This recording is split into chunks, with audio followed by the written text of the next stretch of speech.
When a criminal goes to state prison, they are given a date for possible release on parole. Here in San Diego County, the district attorney's office has a unit that actually keeps tabs on that exact process. DA Summer Stephan joining us now to talk about it. Good morning. Thanks for being here, Summer. Good morning. Explain how this works. Is it the lifer hearing unit? Yes. So most people think of the DA's office handling the cases you just showed, murder cases, rape cases going forward. But actually we stay with the cases and our victims going way back in time. And so the lifer unit handles a massive caseload where they prepare the case when somebody gets a life term in case they are going to be potentially paroled. We contact the family, we stand by them, we take them through the process, and we fight for them because we want to make sure that no one is released before their time, before they are fully safe for the community. And how many of these parole hearings does your office handle every year? Well, over the last few years, the numbers have tripled and quadrupled. So this past year, we handled 664 lifer hearings. Of those, fortunately, 96 were released. The rest, 568 or so, we either won the hearing, got the hearing postponed, found a loophole. We did what we could do, but just as an example why this has tripled is our laws. I've talked about this all the time. Our laws are really trampling on victims' rights. And so now offenders who are sentenced to 300 years to life, like the case last month, the Del Mar rapist that raped 7 women, terrorized the community, he got 300 years to life. These victims thought they're never gonna see a parole hearing. Right. But instead, because of new laws that said youthful offenders, that means up 24 years old, get an early parole date, we had to notify these victims, opening the wounds. Yeah. 2 of them had to show up. And then last week, another example is now they have something called, and I think you'll be surprised by this, elder parole at 50 years old.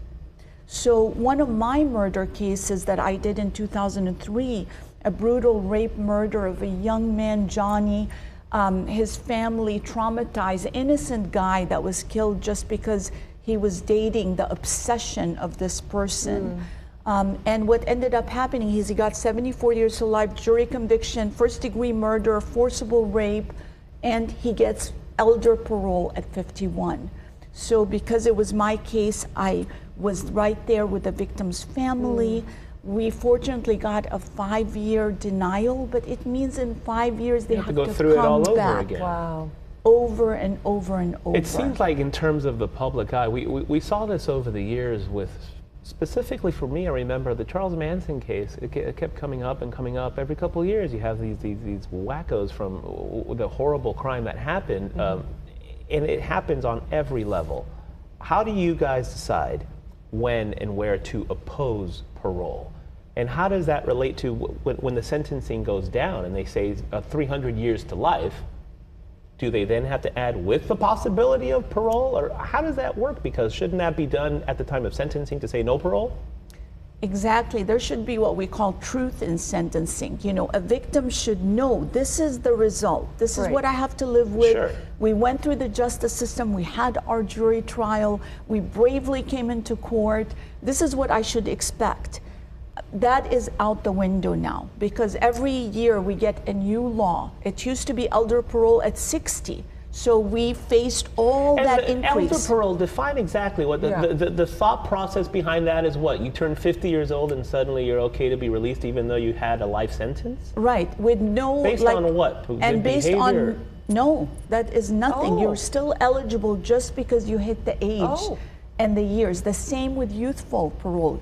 You're eligible, so we have to notify. This is why 664 cases. that we have to fight. So we're very successful. The lead in that unit, John Cross, the paralegals, they're like the heroes behind the scene, because these cases don't get publicity. There's no cameras at these parole hearings, but they're fighting that fight every single day to restore victims' rights and to keep the community safe. So we wanted the community to know about this other side, the underbelly that they may not hear about, that we're still fighting for them behind the scenes. It is shocking and surprising for a lot of people. Do other counties have a similar life for hearing unit, or is this like unique to San Diego, or how does that? They do have it. I think ours is just very established. This is a priority for me. Unfortunately, some offices have decided that if that's the law, that's okay. Let them be released, and that is definitely, we got no additional resources, but the job has to get done. I just think about the victims' families that have to relive it and have to open up these wounds. That's the bad part. You can't keep doing that. That's the terrible part. Last week was really sad to see this family that I worked with for years over the trial again. They don't get over it and they don't forget about it. DA Summer Stephan, we thank you for the time this morning. Thank you so much. Appreciate it. We'll be right back.